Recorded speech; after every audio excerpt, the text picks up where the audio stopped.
Efésios 5, 15 a 25, diz assim a santa e poderosa palavra de Deus.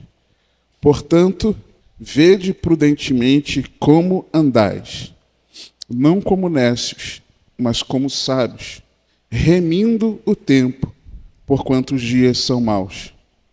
Por isso, não sejais insensatos, mas entendei qual seja a vontade do Senhor.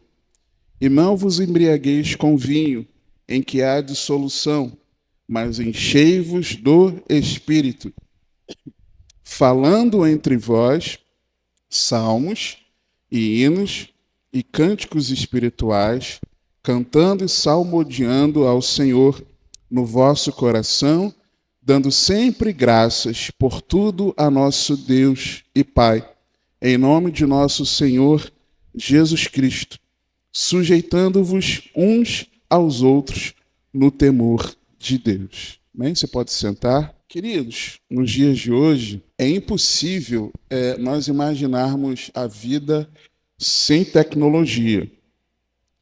Mas quero fazer uma pergunta simples. A tecnologia está servindo você ou você está servindo a tecnologia? Essa aqui é a questão. Nós estamos cercados por telas e isso não é algo neutro.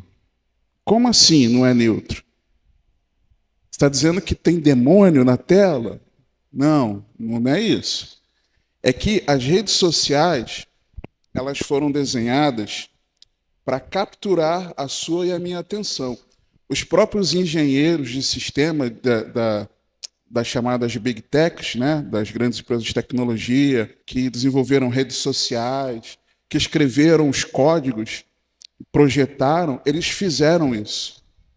Eles já falaram isso abertamente. Inclusive, há aqueles que falam que não permitem que seus filhos usem, porque sabem o poder que aquilo tem para manter a pessoa ali presa, consumindo aquela informação. E detalhe, os algoritmos, né, os códigos, eles acabam aprendendo os seus gostos, os meus gostos, os nossos desejos. Tanto que qualquer coisinha assim que você começa a pesquisar, começa a ser recomendado para você muito a respeito daquilo.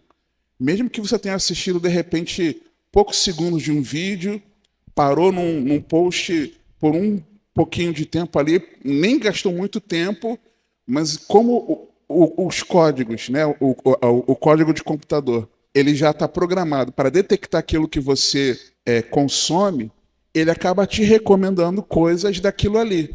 E aí você e eu ficamos dentro de uma chamada bolha do algoritmo daquilo que é recomendado. Os próprios criadores já falaram isso. Eles sabem o que prende você. Só que isso, irmãos, está produzindo algo na gente. Está produzindo ansiedade, comparação, cansaço, esgotamento, sensação de isolamento. Que quanto mais, agora eu posso falar com os meus conhecidos do passado, com aquele amigo distante.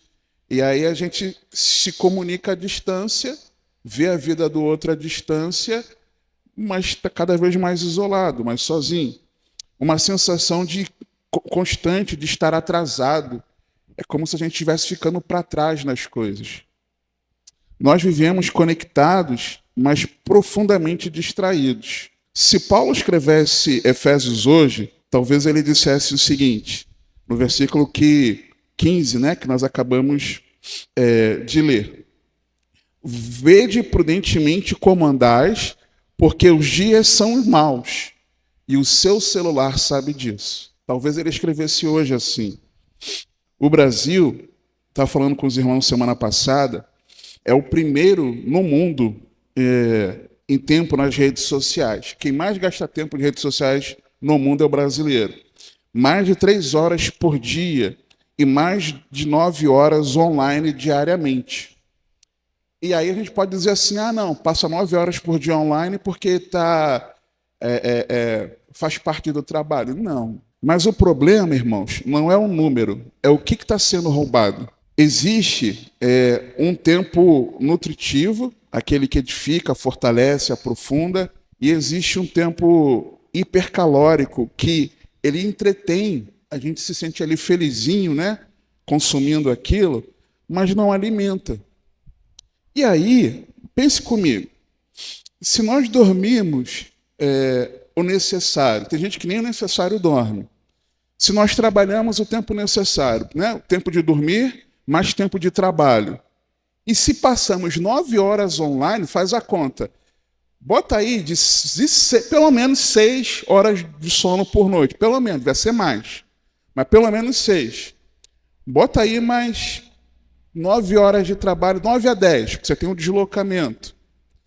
Mais o tempo online. O que sobra para viver? Você está entendendo? O que sobra para nós sermos pais atentos às necessidades de nossos filhos, a sermos esposas e maridos presentes na família, a nós sermos servos desse que nós cantamos, que é o nosso rei, mas de forma vigilante, aguardando a vinda dele. O que sobra? Essa é a questão. E aí, nós podemos falar sobre hábitos analógicos. Tem que sair da tela mesmo, tem que voltar a antigamente, em que faziam coisas mais analógicas, não usando a tecnologia, não digital. Ok. Podemos falar sobre limites digitais. Ok, podemos. Tudo isso é importante. Mas só que tem algo mais profundo aqui que Paulo escreveu. Remindo o tempo porque os dias são maus. Ele disse isso num tempo sem internet, um tempo sem redes sociais, num tempo que não tinha notificações. Se naquela época já era algo urgente, imagina hoje, irmãos. Para a gente entender do que Paulo está dizendo, nós precisamos compreender algo essencial. A Bíblia, ela trabalha com 2 tipos de tempo, você já ouviu isso, provavelmente. O texto na Bíblia, em grego, por exemplo, ele menciona o tempo de 2 formas. O tempo cronos, que é o tempo do relógio, que é o tempo do calendário, o tempo dos segundos que passam, o tempo de agora, que são 10:10, eu acho, 10:05, alguma coisa assim. E existe o kairos, o tempo da oportunidade, o momento certo, aquele momento da intervenção de Deus na história. Por que eu estou falando isso? Tem alguns estudantes aí de especialistas em grego que divergem um pouco disso, mas fato é que aqui, quando Paulo ele diz, versículo 16, remindo o tempo por quanto os dias são maus, o termo não está dizendo organize melhor a sua agenda. Não é disso que Paulo está falando. O tempo que Paulo usa aqui não é o tempo de segundos, de dias, de horas. Não é isso que ele está falando. Quando Paulo diz isso aqui, remindo o tempo, ele está dizendo, não perca as oportunidades de Deus nos dias maus. É até por isso que eu entendo que a Nova Versão Internacional, a NVT, elas traduzem mais ou menos algo como aproveitem ao máximo as oportunidades. Porque o sentido do tempo não é o tempo do nosso relógio, é o tempo das oportunidades. E aí isso muda tudo, irmãos. Porque se Deus inspirou Paulo a escrever esse tipo de tempo, e não o tempo do relógio, é algo mais importante. O tempo não é neutro. O tempo, ele é criação de Deus e deve ser vivido para a glória de Deus. Remir o tempo não é administrar as horas, é resgatar oportunidades, não é organizar a agenda, é perceber quando Deus está agindo em meio das atividades da rotina, em meio aos acontecimentos da vida.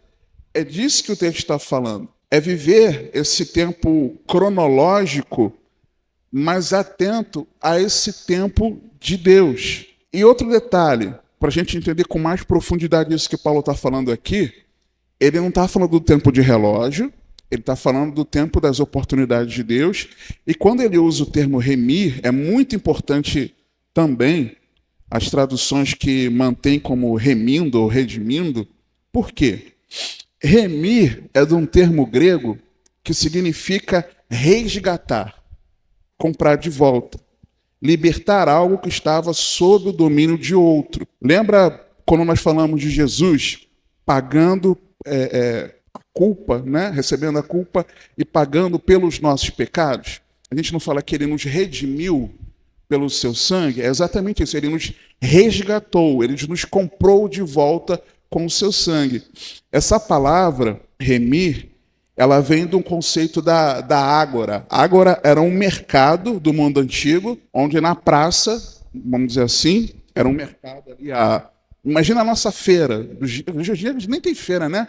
Mas aquela feira de antigamente, feira de domingo, né? Aquela feira em que você tinha lá as barracas vendendo as coisas. Era como se fosse isso. Só que muitas vezes coisas de um valor mais precioso, digamos assim. E que as pessoas, você tinha lá os mercadores, que eram os antigos donos, e que queriam vender, colocavam à disposição a venda. Né? Infelizmente, até existiam os escravos que ficavam à venda no mercado, dependendo da sociedade, do tempo, acontecia isso. Então, o conceito vem disso, em que a pessoa ela comprava aquilo que estava de posse de um senhor. Quando ela comprava, aquilo passava a ser dela, ela fazia o que ela queria. Então, o conceito vem disso. E essa imagem, ela é forte porque o nosso tempo, irmãos, ele está sendo vendido. A distração comprou a sua e a minha atenção. Você pode ver, você está conversando uma coisa com alguém, por exemplo, e aí a pessoa, ao invés de estar prestando atenção em você, a mente dela já viaja, ela já está olhando para outro lugar, ela já está... Aí quando você menciona algo, ela... Hã? Tipo, ela demonstra que não está entendendo ou não se lembra daquilo que você estava conversando. Porque a gente se distrai com tudo e com todos. O pecado comprou a minha e a sua prioridade. A futilidade comprou o meu e o seu foco. A gente gasta tempo com distração, a gente gasta tempo no pecado, a gente gasta tempo naquilo que é fútil, inútil, que não serve para nada. E Paulo diz, é como se Paulo dissesse assim, eu não vou conseguir fazer igual eu gostaria de fazer, né? Mas vá ao mercado e compre de volta. Devolva o seu tempo ao verdadeiro Senhor. Quero falar com mais. É isso que Paulo está dizendo aqui. Remindo o tempo por quantos dias são maus. Vá até o mercado, onde o seu tempo está lá, e resgata de volta para o seu verdadeiro Senhor. Por quê? Porque os dias são maus. E não é questão de pessimismo, irmãos, é questão de realismo prático e bíblico. Nós vivemos nos chamados últimos dias, biblicamente últimos dias. Últimos dias é o período da encarnação de Jesus até o retorno dele. Isso se chama últimos dias. Desde que Jesus veio e entrou no ventre de Maria, isso se chama últimos dias, esse período do tempo da humanidade. Só que é um tempo em que há trevas, há pressão, há distração, há guerra espiritual. Os dias são maus. Eu acho que você percebe isso. Eu acho que você percebe que o dia a dia está assim, de pressão, de ter que dar resposta para as demandas da vida, de você perceber que existem trevas.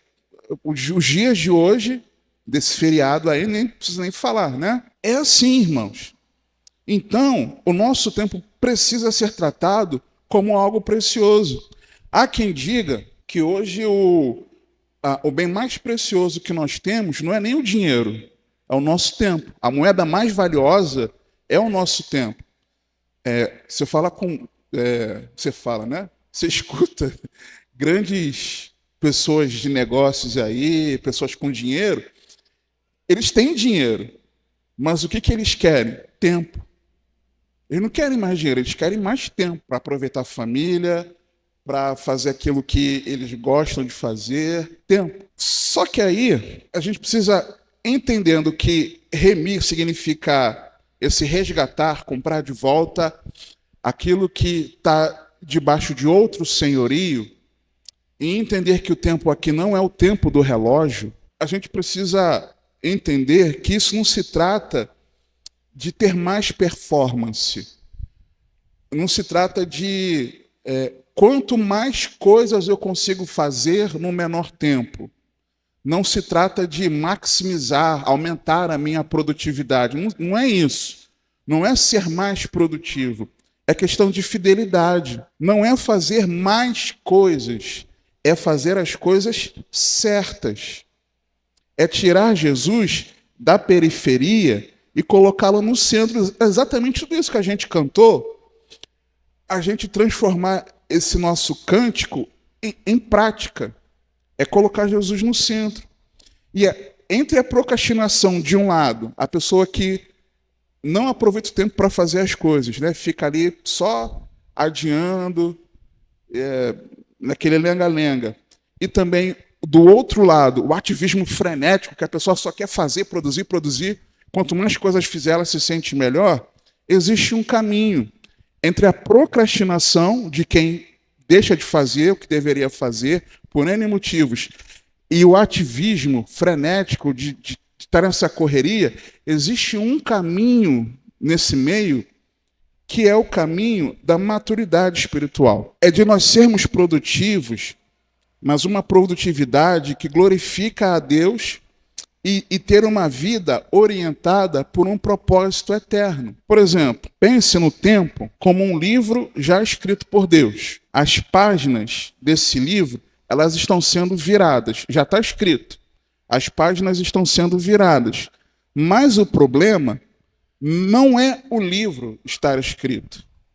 É se nós estamos lendo com o autor. O problema é que a gente quer viver a vida não segundo a forma que Deus quer que você e eu enxerguemos. A gente quer viver a vida na nossa visão. Nós nunca teremos a visão de Deus completa. Não, né? Deus é Deus. Esse é um tributo dele. Deus é onisciente, então não tem como. E presciente.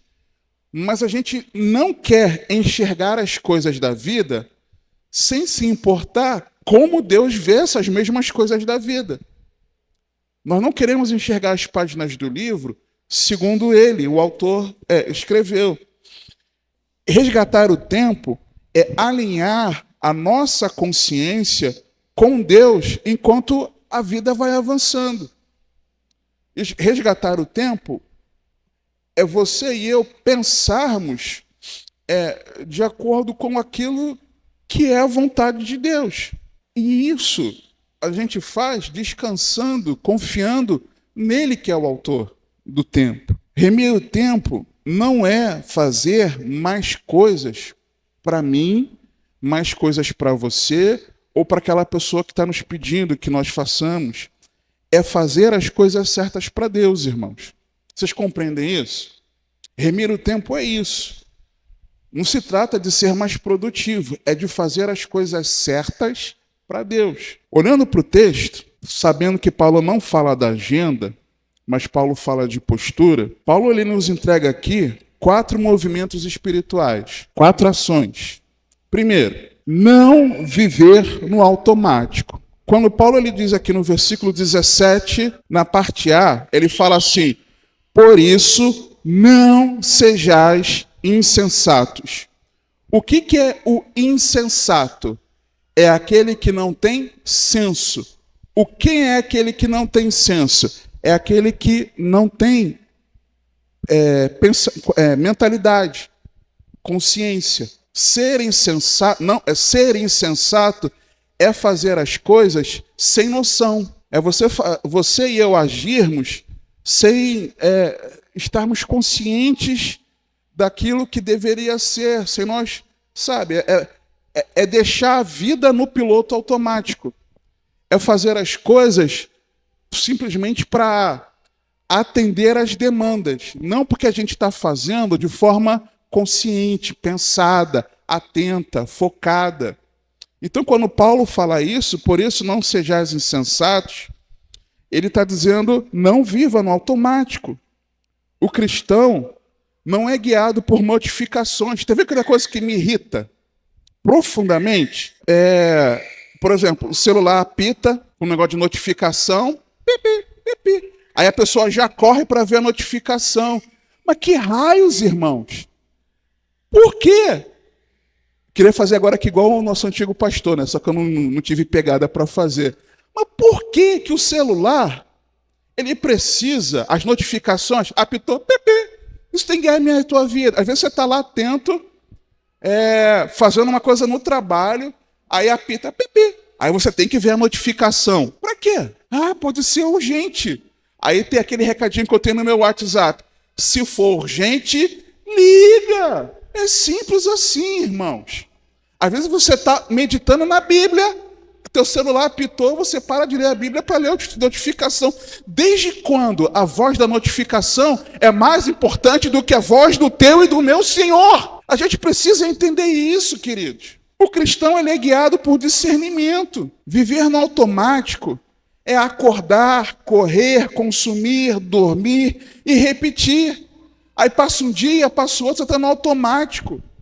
Parece que, na boa, parece que não está se vivendo, mas se está sobrevivendo. Viver com intenção é perguntar: isso glorifica a Deus? Isso que eu quero fazer agora vai glorificar a Deus? É algo que vai exaltar ao meu Senhor? Ou ainda, isso me aproxima do cumprimento da minha parte na missão de Deus? A missão de Deus é revelar o seu Filho. Todos nós somos chamados a participar disso. É o que o pessoal chama de Missio Dei. Só que por mais que todos nós tenhamos a tarefa de anunciar a Cristo, existe uma particularidade que Deus delegou a cada um, de uma forma. Cada um é de uma forma, não é todo mundo de igual forma, porque se for de igual forma, a diversidade de pessoas que existem no mundo não serão alcançadas. Se for tudo do mesmo jeitinho, é cada um de um jeito. Tem gente que vai ser no trabalho, por meio da postura da pessoa no trabalho, de um verdadeiro cristão, de uma mulher de Deus, de um homem de Deus, aquilo abre porta da pessoa olhar para a sua vida, para a minha vida, e pensar assim: puxa, fulano tem algo diferente. E aí, nessa aproximação, você tem tempo de apresentar a Cristo.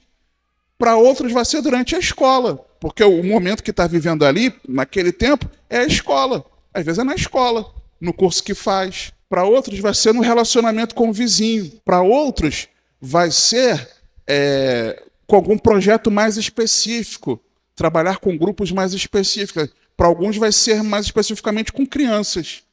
Para outros vai ser mais especificamente com jovens e adolescentes. Para outros vai ser mais especificamente com mulheres. Para outros mais especificamente com casais, com homens. Para outros vai ser mais especificamente com o ensino. Você está entendendo? Cada um é de um... Deus destinou para algo. Aí, por exemplo, Paulo não era chamado o apóstolo dos gentios, ele não fala: olha, Deus me chamou para os gentios, porque a parte de Paulo, na missão de Deus, eram os gentios. É isso que eu estou falando. Então, como também hoje em dia, tem aqueles que são especializados na evangelização de judeus, aqueles que são especializados na evangelização de povos, de etnias dos não alcançados, e por aí vai. Outros da missão urbana, moradores em situação de rua, em situação de vulnerabilidade, pessoas em prostituição, e por aí vai. A gente perguntar: isso que eu estou fazendo agora, ou que eu estou querendo fazer, vai me aproximar disso que Deus quer de mim? Eu vou estar sendo instruído, aprendendo naquilo que é a minha parte de Deus, a minha parte na missão de Deus? Só que às vezes a gente vai no automático, a gente não é intencional. Por exemplo, se a minha parte é no ensino, o que eu tenho que fazer, irmãos? Estudar a Bíblia. É simples assim. Se eu passo o meu dia a dia, passam-se os dias, eu não estudo a Bíblia, eu estou vivendo no automático. Você está entendendo? Se a parte de alguém é na área profissional e você é um péssimo profissional, está vivendo no automático. Às vezes, a missão de alguém, a parte de alguém na missão de Deus, é no cuidado da família. Se está sendo negligente na família, no cuidado da família, Está vivendo no automático. É isso, é esse o sentido. Remir o tempo começa aqui, é consciência. É o primeiro movimento espiritual que Paulo fala aqui. Segundo, discernir a vontade de Deus. Porque o versículo 17 ele continua. Não sejais insensatos, mas entendei qual seja a vontade do Senhor.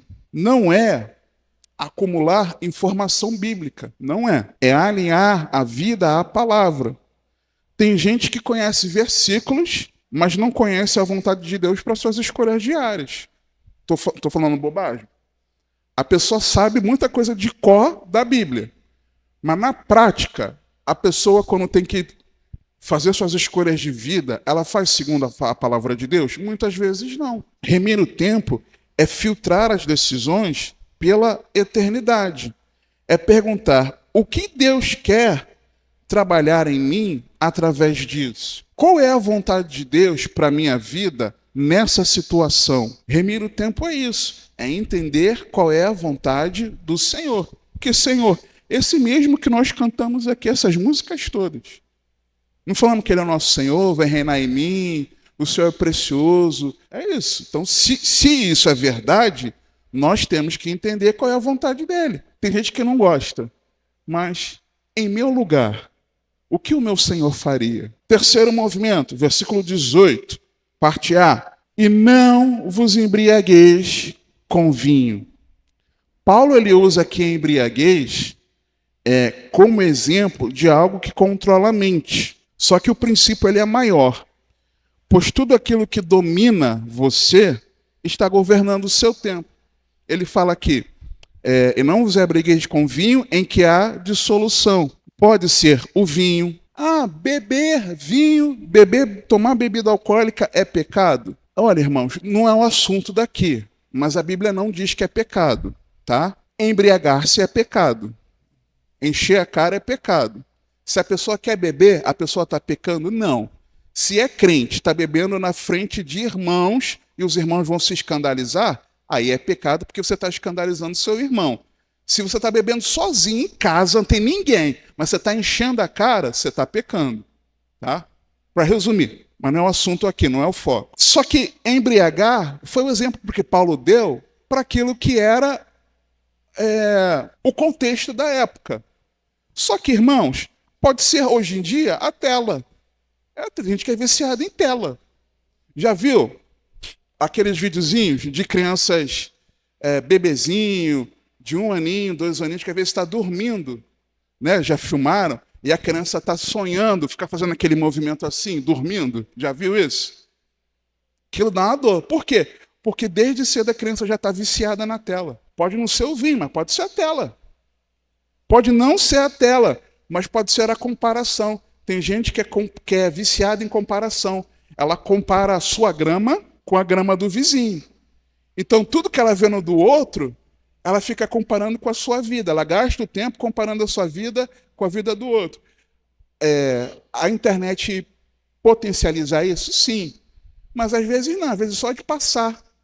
Eu me lembro uma vez, eu da janela, casa, eu era solteiro ainda, já tinha entregue minha vida ao Senhor, e lá da janela lá do apartamento, eu estava olhando, passando uma família, eu recém-convertido, né?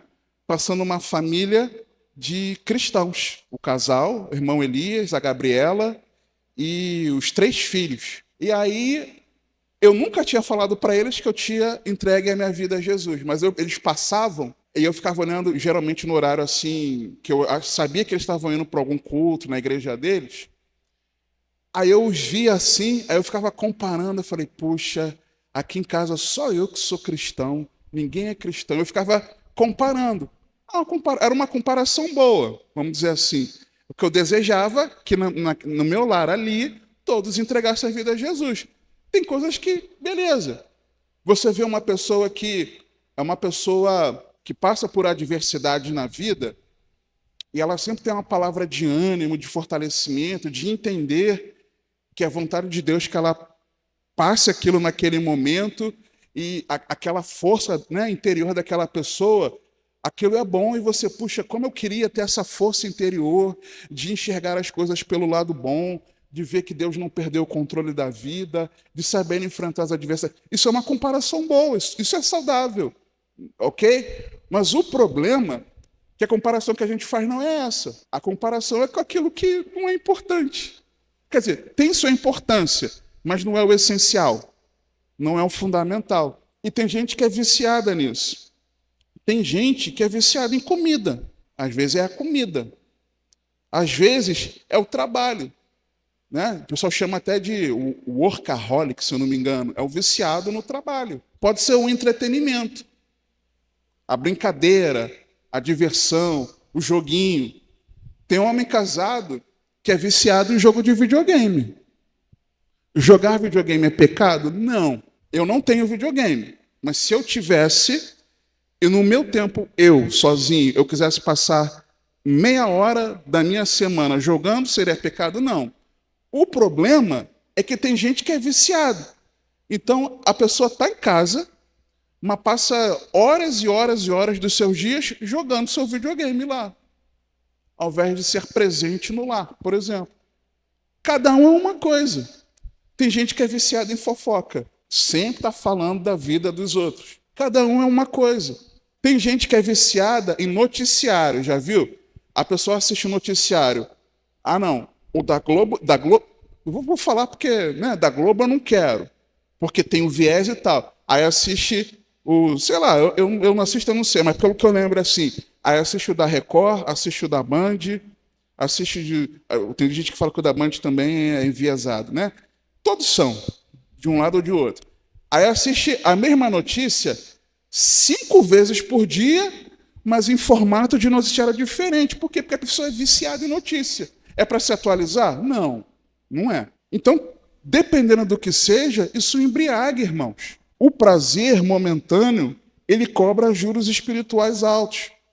Remir o tempo exige abandonar aquilo que intoxica a alma. Não existe vida controlada pelo espírito e vida controlada por vícios ao mesmo tempo. Não é possível, irmãos. É impossível. Quando Paulo fala aqui de não se embriagar com vinho, o que ele está falando?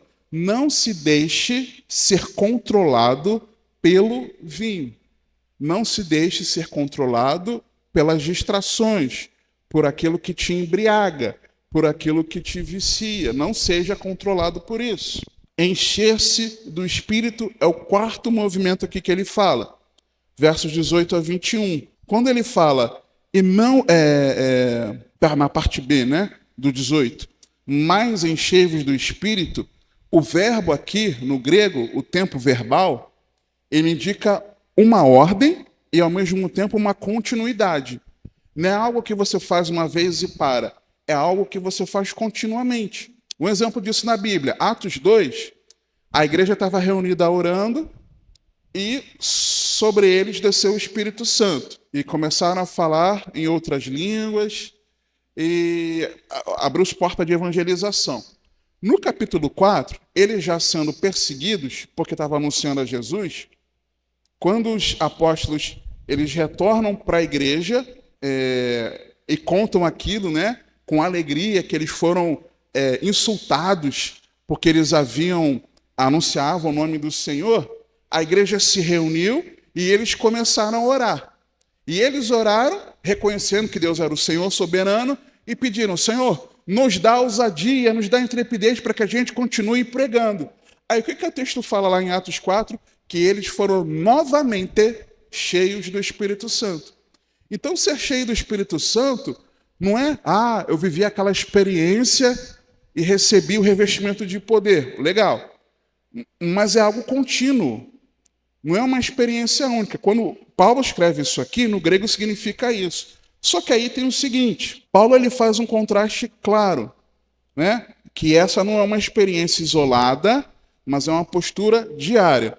E nesse contraste que ele faz, o vinho produz dissolução, o Espírito produz domínio. Ser cheio do Espírito Santo não é perder o controle, não é entrar em transe, em êxtase. Não é, irmãos.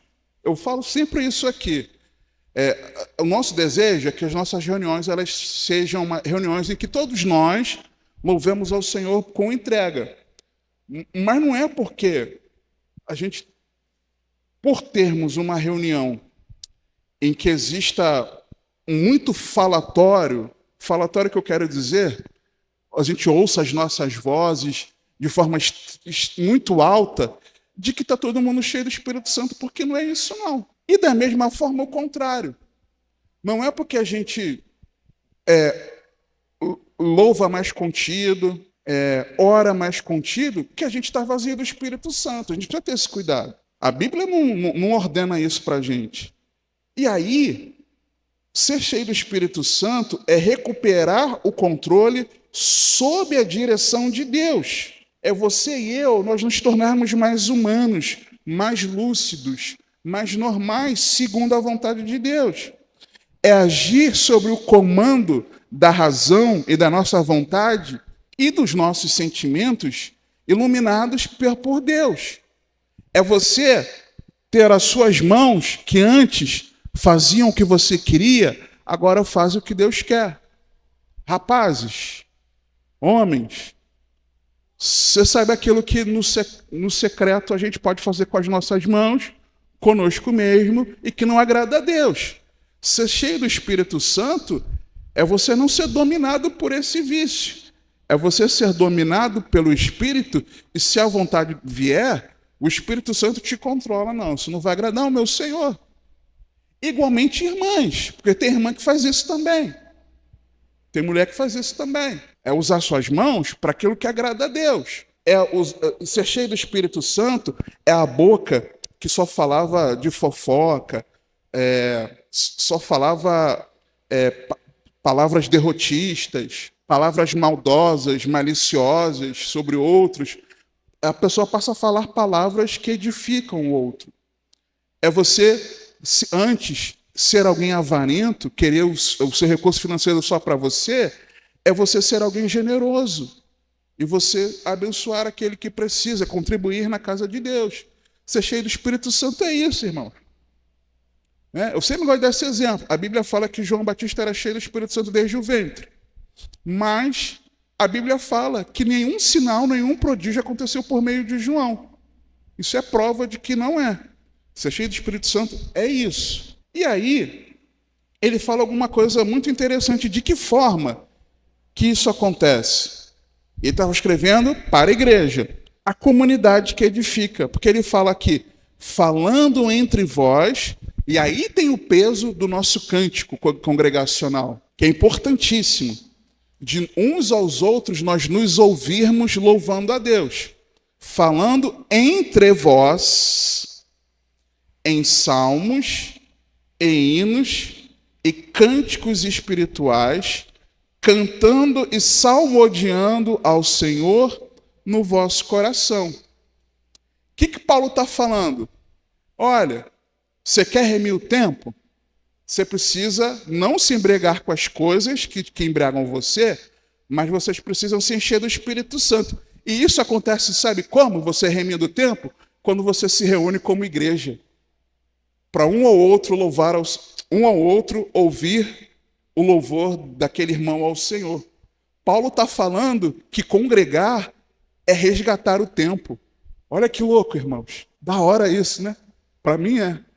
Porque a gente fala, eu não tenho tempo para participar do culto, eu não tenho tempo para isso, eu não tenho tempo para o pequeno grupo, eu não tenho tempo. Aí Paulo está falando, bom, você remir tempo é você se reunir com os irmãos, congregar. É isso que ele está falando. Só que ele fala isso, faça isso, participe de uma comunidade que edifica, mas faça isso com um louvor sincero no vosso coração. Não é performance religiosa, mas é a entrega verdadeira e com entendimento.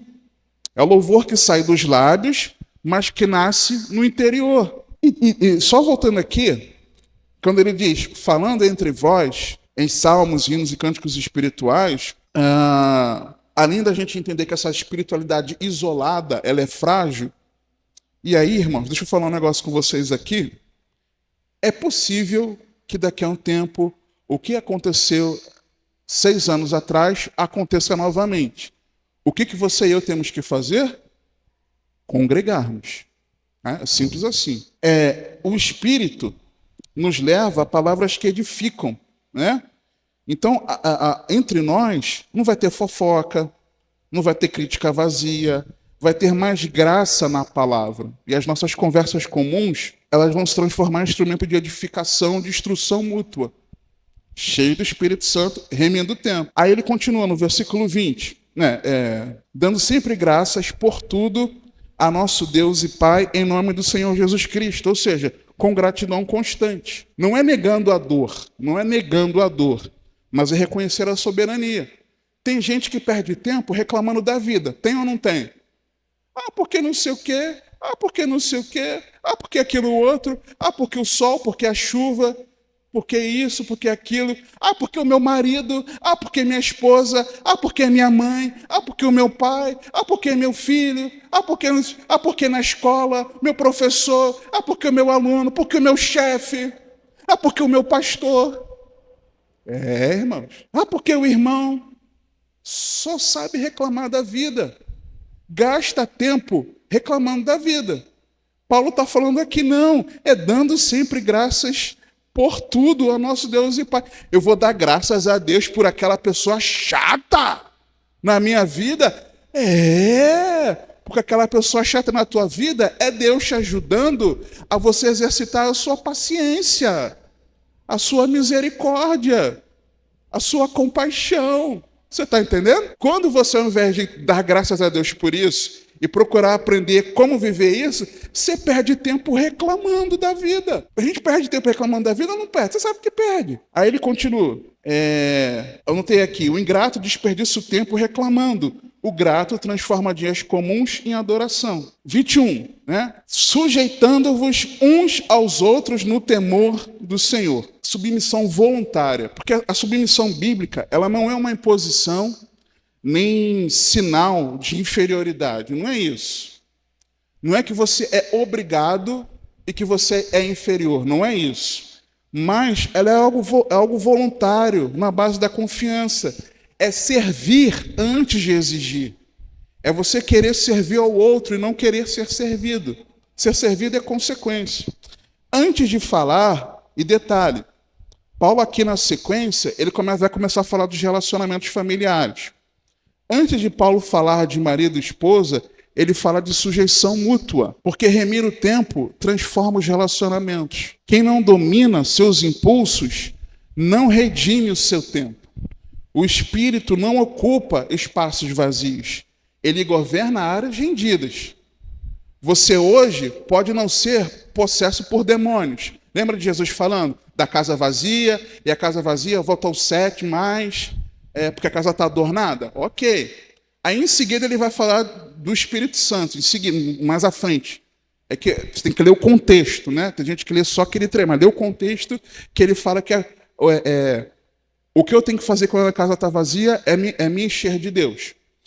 Mas o Espírito Santo não vai encher o nosso ser pelo nosso ser estar vazio. Ele vai encher aquele que se rende a ele. É outra pegada. Então não é porque você é salvo que você é cheio do Espírito Santo, mas é algo que você e eu devemos continuamente buscar nas práticas espirituais, inclusive reunidos como igreja. Só que aí, irmãos, eu preciso fazer umas aplicações aqui com os irmãos em 2 textos, fora de Efésios, sobre essa questão de remir o tempo, para ampliar a nossa compreensão.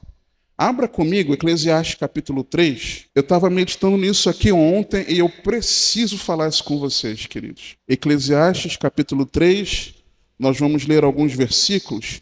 E aí, a nossa compreensão ela vai ser um pouquinho ampliada sobre isso. Nós vamos ver que nós precisamos resgatar o tempo confiando em Deus. Confiando em Deus. Olha o que o texto diz, por exemplo, versículo 1. Tudo tem o seu tempo determinado e há tempo para todo o propósito debaixo do céu. Dá uma pausa aqui. Salomão, ele começa com essa afirmação poderosa. Por quê? Dizer que tudo tem o seu tempo determinado. Deus, ele é o Senhor do tempo. Para nós, o tempo ele é uma sucessão de segundos, né? Para Deus, é soberania. Passado, presente e futuro não surpreendem a Deus. Quando Adão pecou, isso não surpreendeu a Deus. Quando os judeus rejeitariam a Jesus, isso não surpreendeu a Deus. Quando você e eu mesmo dizendo ser de Jesus, quando nós pecamos, isso não surpreende a Deus. Deus sabe, já sabia. Nada escapa ao seu governo. Lembra que eu falei no início do tempo de Efésios 5? Não ser o tempo do relógio, que a Bíblia trata com esses dois tempos. Aqui, em Eclesiastes 3, também. Aqui em Eclesiastes 3, o Salomão, né, o escritor, ele escreve usando dois termos hebraicos distintos. Um que fala desse tempo do relógio e o outro que fala desse tempo das oportunidades de Deus. Quando ele usa aqui os dois tempos, ele está falando das duas coisas. Tudo tem o seu tempo determinado e há tempo para todo o propósito debaixo do céu. Ele usa aqui dois termos que dizem exatamente isso. Dois níveis. E aí, irmãos, até a ciência, ela percebe algo que a Bíblia já dizia, que o tempo ele não é absoluto. A física moderna, ela mostra que o tempo ele é relativo. Fala-se até de múltiplas dimensões além das do que nós percebemos. E a Bíblia já declarava isso antes, que Deus ele não está preso ao tempo, ele está acima dele. Deus ele é o criador do tempo.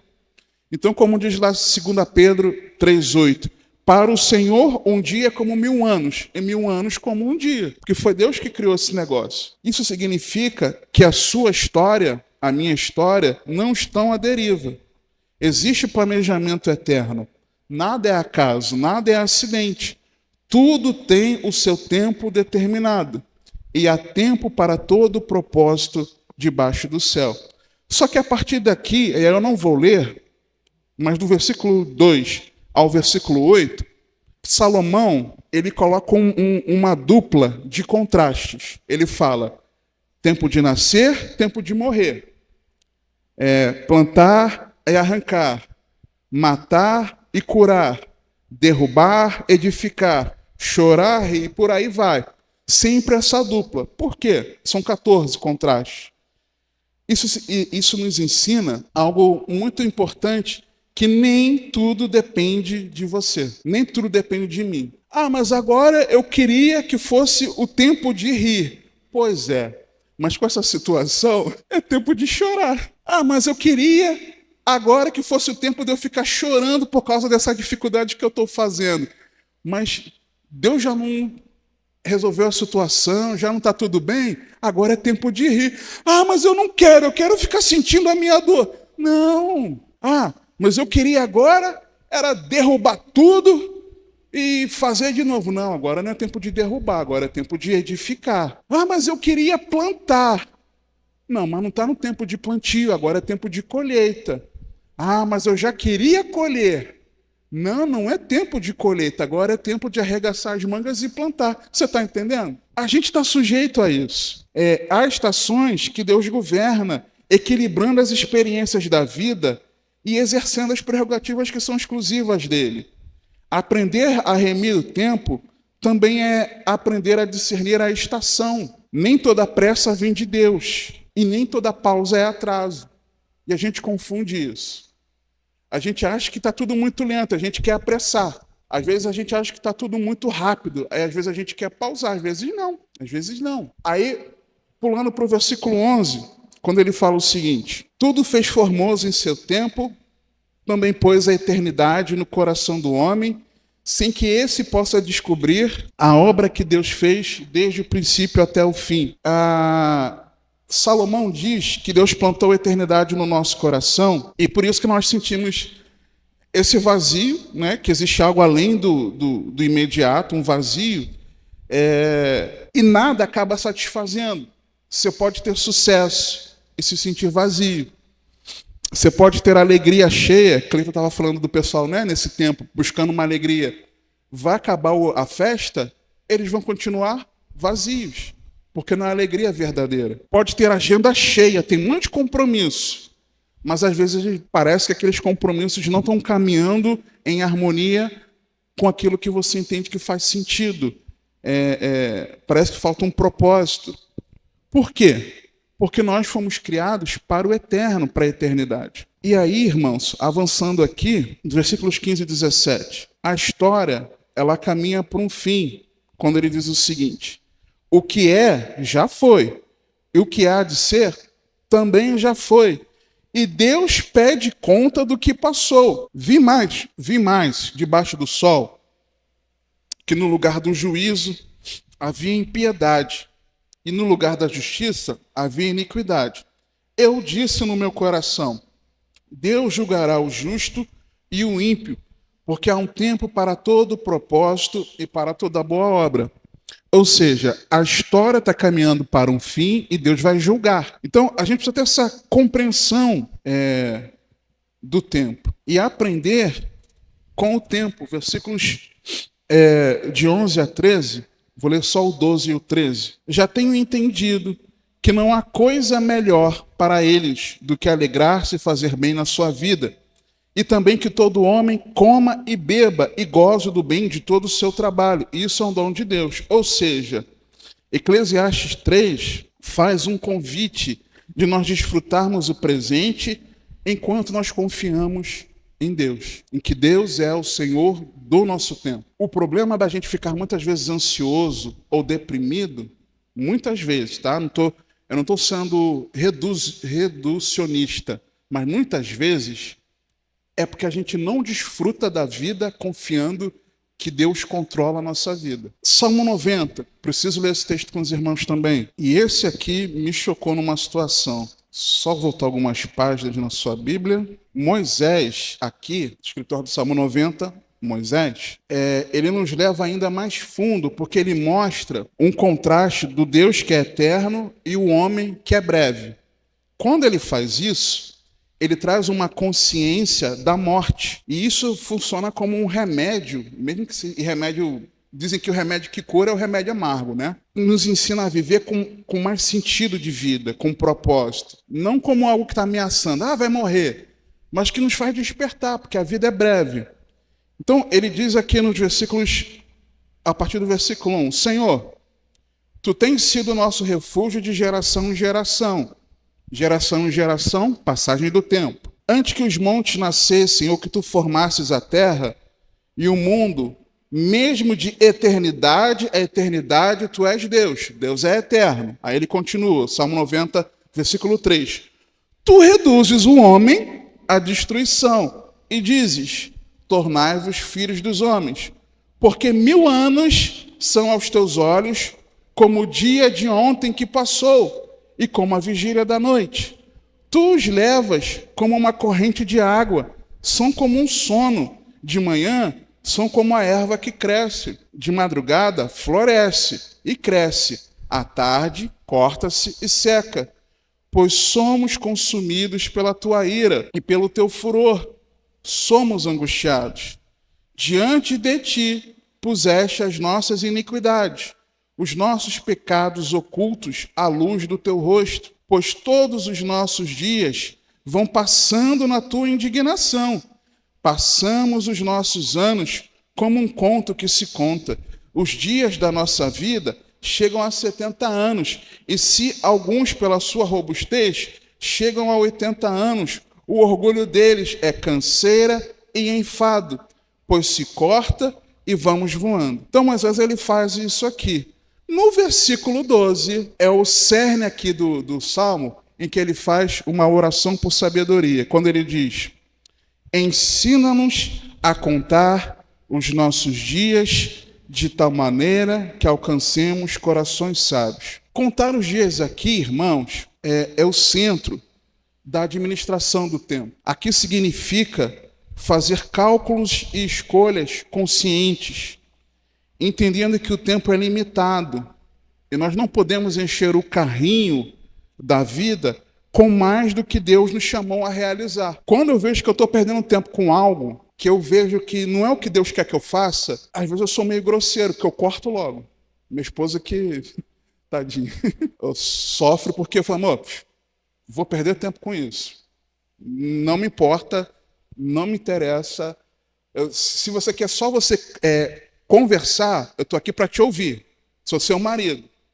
Mas se puder ser depois, é melhor. E se puder não ser, isso aí é importante para mim e para você? É importante para você? Ah, não é importante para mim, não. Ah, então beleza. Se for, eu tenho que dar atenção, porque eu sou marido, eu tenho que ouvir, né? Claro. Às vezes a gente perde muito tempo no reme-reme. A gente quer entulhar a nossa vida, o nosso dia a dia, o nosso relógio, com coisa que não é para a gente fazer, irmãos. É você que arruma ideia para gastar o seu tempo, quando tem coisa que não era você para fazer. Tem coisa que era para outro fazer, não você.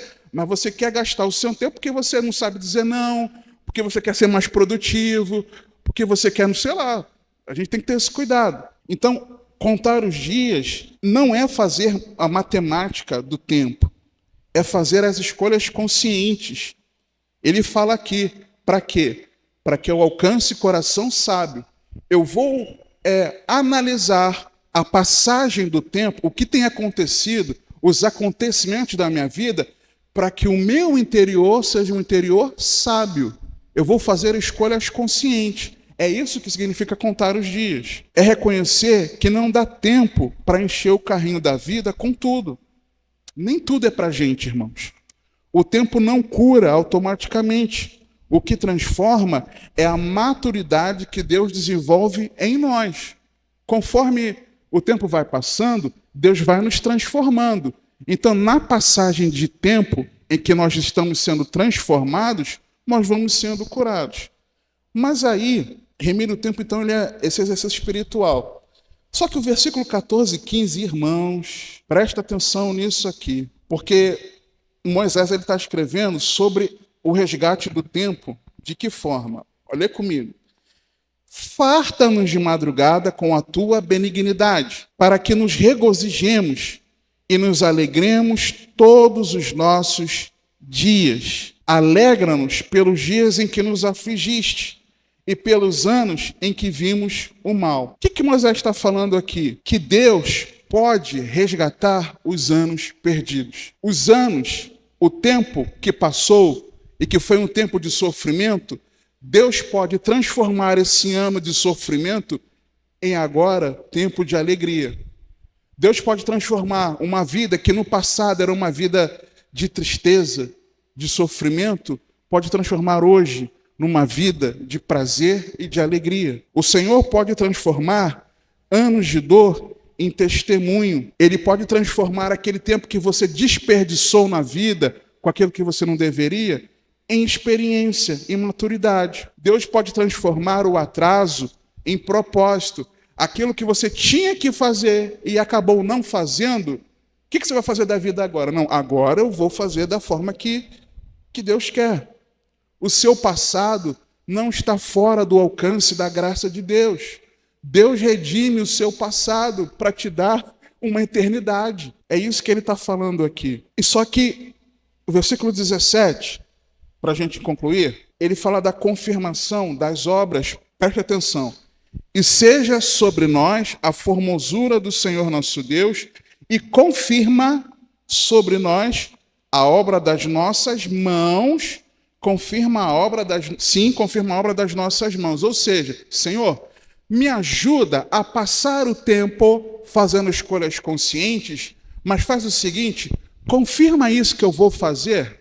Ou seja, Moisés está orando para que essa organização do tempo, de aproveitar as oportunidades, seja para a glória de Deus. Para que Deus aprove o tempo nas mãos de quem não confia em Deus, ele acaba gerando ansiedade, irmãos. O tempo nas mãos de quem confia gera propósito. Quem entende a eternidade organiza melhor o seu tempo de agora. E tem muita coisa que a gente pode fazer na prática.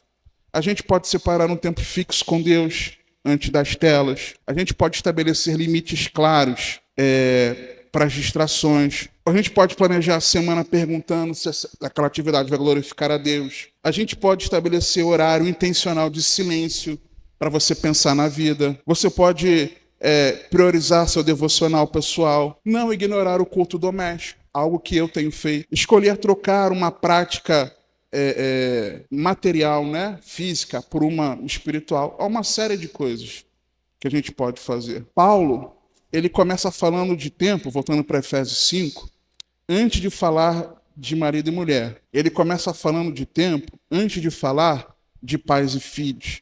Ele começa falando de tempo antes de falar de patrões e empregados. Por quê? Porque quem não governa o seu tempo não serve bem em lugar nenhum.